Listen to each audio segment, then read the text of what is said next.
So I just finished this book by David Goggins. It's called Can't Hurt Me. And in the book, one of the things that he talks about is people lying to themselves and how people fool themselves and they tell themselves that things aren't as bad as they really seem, or that they're special and that they deserve this or that or the other thing. And the problem with this deception of oneself is that it puts yourself in a position of weakness, because then it doesn't allow you to see the reality, the truth of your current situation. It doesn't allow you to then fix the problems or any of the things that are going wrong in your life. So for example, if you're overweight and that's something you struggle with, but you tell yourself, nah, I'm fine with it, and you try to convince yourself that you're fine with it, and you sort of brush it off. You say, it's not that bad. My friends are all in similar shapes. It's fine. Well, what you're doing by lying to yourself like that and trying to pretend that you don't have this issue is you're putting yourself in a position of weakness, because now you can't recognize the problem for what it really is. And you certainly can't solve the problem then. So by getting real with yourself, by actually assessing your situation, where you're currently at, with your body, with your mind, with your work, with your finances, with your personal relationships, by not sugarcoating things, by not putting a filter on it, like an Instagram filter, by not making a Facebook post out of it and pretending like it's all perfect when it's not.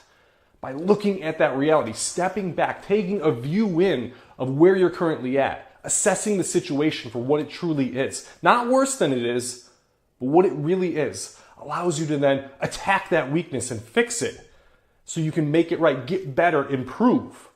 And that's really what we all want here, is to improve, right? We want to get better. That's what makes us happy, fulfilled, excited about life, is progress. Now, one of the reasons why I just fixate on and I help guys get six-pack abs, one of the reasons why the people I work with want to get six-pack abs so badly is because it's that symbol of success. It's that symbol of progress. It's the symbol of discipline, of hard work, of commitment, of dedication. It's sort of that symbol of success, if you will. That they did it, that they achieved something great, that they achieved a level of significance, of greatness, something above average. And let's be honest, most people are average, but we all pat ourselves on the back and we pretend we're above average. And that's why the six-pack is so amazing, is because it allows you to look at something and say, yes, I did this, and this is something that's not just mediocre. This is something that is above average, above the normal. That's why it gives people the confidence, the happiness, the fulfillment, the feelings that they can accomplish anything, is because it is that level above. So with being in January right now, everyone's kind of on these health kicks, these weight loss kicks. I'm going to get in shape. I'm going to do this, do that, do the other thing. But the problem is that people aren't assessing the situations for where they're currently at. They're sugarcoating it. They're putting the filter on it. And they're not really getting real with themselves about where they're currently at. Now, one of the things that I did when I was in college is I had to get real with myself and where I was currently at. I always wanted to be a baseball star. That was my goal, my dream in life. It's what I wanted to do. Well, I had to get real with myself, and at some point I had to assess the situation and say, what are my skills? Where are they currently at in relation to other people? Am I on track or trajectory to get to that next level? And when I took a good hard look at it, I had to say, you know what? I don't have the skills. I'm not big enough. I'm not fast enough. I don't have the skill set. My numbers aren't there. I had to really assess that and then look at it and say, okay, what do I need to do now to improve?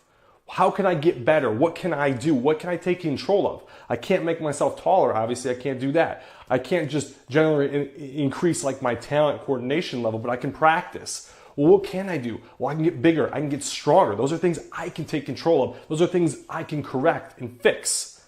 And when I looked at that and took a real perspective of it, and I looked at what I could improve and what I could do, well, that's when I really hit the gym hard. That's why I really went after it. And I was able to get bigger, get stronger. But then I also had to make that assessment and that call of, you know what? I'm probably not going to be a pro athlete. I'm not there. My skill set is just not there for whatever reason. And I had to get real with myself and accept that reality. And by accepting that reality, it allowed me to then go deeper and attack the gym even more at a different level and say, you know what? Maybe I can do something really great here. And I did. And I was able to do that. And I was able to level myself up in that way.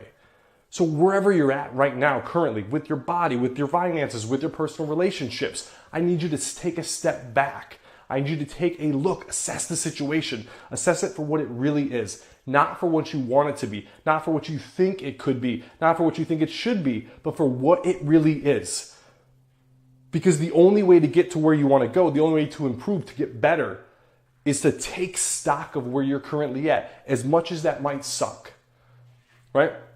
The old adage that people who are in credit card debt don't want to look at the credit card statements. They don't want to look at their bank statements because they don't want to look at how bad it is. They don't want to be reminded of that reality. So we stay off the scale. We stay off the body fat machine. We look away when we see ourselves in the mirror. We pretend it doesn't exist. Turn the lights down when we're making love to our significant other, whatever it is, to try to pretend it's not there. But what you have to do is step on the scale, look at that weight, take your body fat, see what it really is. Okay, go to the gym, see where your fitness levels are at. Test yourself. How many push-ups can you do? How many pull-ups can you do? Look in the mirror, take that progress photo, look at it. One of the most powerful things that I do with my clients is taking progress photos, and I show it to them. I say, look, this is what it looks like. Here it is. That might suck in the moment, and you might think, oh, Jackson, that's kind of mean. What are you doing? What I'm doing is I'm bringing them to the reality of their situation. I'm showing them where they're currently at so they can take stock of it and they can really take it in. Because only by feeling that pain, that discomfort, feeling that sting of, oh, that hurts. Oh, look at this. Wow.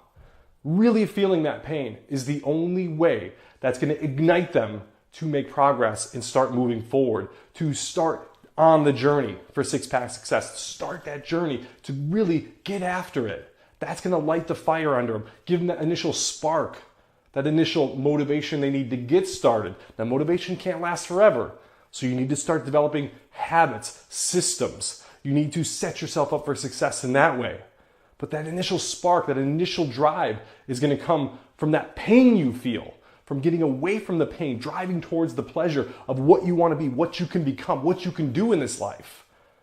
But none of that is going to ever happen if you just put your head in the sand, bury it up your ass or in the clouds, and pretend everything's great and that you're just fine and that you just, whatever. You got to get real with yourself. And hey, not everyone wants six-pack abs. Not everybody wants to get in that level of shape. And that's fine. That's fine. I'm not here to convince you to do it. I'm just here to tell you to get real with where you're currently at, to assess yourself in reality. Don't pretend, don't lie to yourself. Get real with yourself. And it doesn't always have to be about the body. Maybe it's something with schoolwork, finances, work. I could tell you another thing. When I was in college, I struggled with math. I was not good at it. I could have did one thing and pretended and said, you know what, math's too hard, it's not for me, oh, this and that, the other thing. No, or I could assess the situation for what it was. I could get a math tutor. I could go work on it like crazy, get better, progress. And that's what I did. And that's how I was able to get a degree in computer science. It wasn't by accident. It was by looking at my weaknesses, attacking the weakness the best I could, and leveling myself up as much as I could. So for you, your takeaway is going to be, look at your situation, assess it, find out where you're really at. That's the only way you can then progress to where you want to go. Just think about your smartphone. When you pull up your map, what do? You pull up your map and you look at it, and you say where it shows you where you're currently at. Then you put in your location. Where do you want to go? Well, imagine if the map on your phone didn't show you your real location. What if it showed you, 2 miles off over there? It was trying to show you like you're closer to your destination than you really are. Your phone is BSing you. You'd probably trade it in for a new phone. You'd be like, this phone doesn't show me where I'm currently at. The location system's not working. You got to do the same thing with your brain. Okay? You got to assess, find out where you're really at. That's the only way to get where you want to go. Now, if this resonates with you at all, if you're somebody who's struggling with getting real with your situation, with understanding where you're currently at, with even getting a step-by-step plan to where you want to go, then I would encourage you to send me a message. I love to talk to people who are in this situation, help give them clarity, help bring them to their truth, so then they can take the necessary steps they need to dig themselves out of the hole and get to where it is that they want to go. So send me a message. I'm on here for Facebook for a reason, to help and serve people like you. Send me a message, connect with me. I'd love to hear what you're struggling with so I can help you get clarity to dig yourself out, get to where it is that you want to go. I'm Action Jackson. I'll see you later.